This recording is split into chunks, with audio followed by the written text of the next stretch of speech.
ഭരണ പ്രതിപക്ഷ വ്യത്യാസമില്ലാതെ ബജറ്റ് അവഗണനയിൽ കേന്ദ്രത്തിനെ കടന്നാക്രമിച്ച നേതാക്കൾ. കേരളത്തോടുള്ള അവഗണന എണ്ണിപ്പറഞ്ഞ മുഖ്യമന്ത്രി കേന്ദ്രം കേരളത്തെ സാമ്പത്തികമായി ഉപരോധിക്കുകയാണെന്ന് വിമർശിച്ചു. കേരളത്തിന് ആമയും തേങ്ങയും മാത്രമാണ് കിട്ടിയതെന്ന് പ്രതിപക്ഷവും തുറന്നടിച്ചു. കേന്ദ്ര ബജറ്റിൽ സംസ്ഥാനത്തെ അവഗണിച്ചത് എണ്ണിപ്പറഞ്ഞായിരുന്നു മുഖ്യമന്ത്രി പിണറായി വിജയന്റെ വിമർശനം. എയിംസ്, വിഴിഞ്ഞം, റെയിൽവേയുടെ നാഴി തുടങ്ങി കേരളത്തിന്റെ ആവശ്യങ്ങൾ അപ്പാടെ തഴയപ്പെട്ടെന്ന് മുഖ്യമന്ത്രി.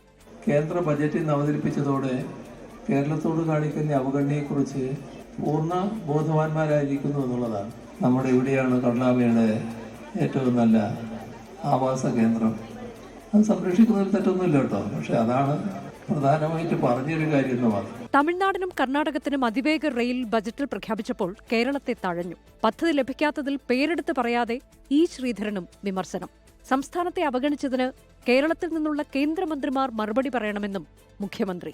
അർദ്ധ അതിവേഗ റെയിലാണ് നമ്മൾ ചോദിച്ചിരുന്നത്. BJP സർക്കാരിന്റെ വക്താവ് എന്ന രീതിയിൽ ഒരു ബഹുമാന്യ വ്യക്തി അതിവേഗ റെയിൽ സമ്മതിച്ചിരിക്കുന്നുവെന്ന് കേരളത്തോട് വിളിച്ചു പറയുന്ന സ്ഥിതിയുണ്ടായി.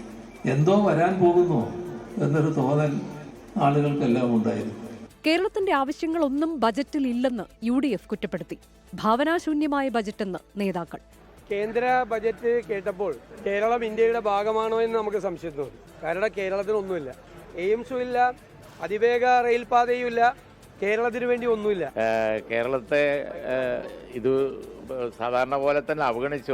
അതുകൂടാതെ ഈ പറഞ്ഞതുപോലെ ഒരു ആമ പ്രയോഗമുണ്ട്. അതോടുകൂടി അതൊരു അപമാനിക്കലായിപ്പോയി കേരളത്തെ.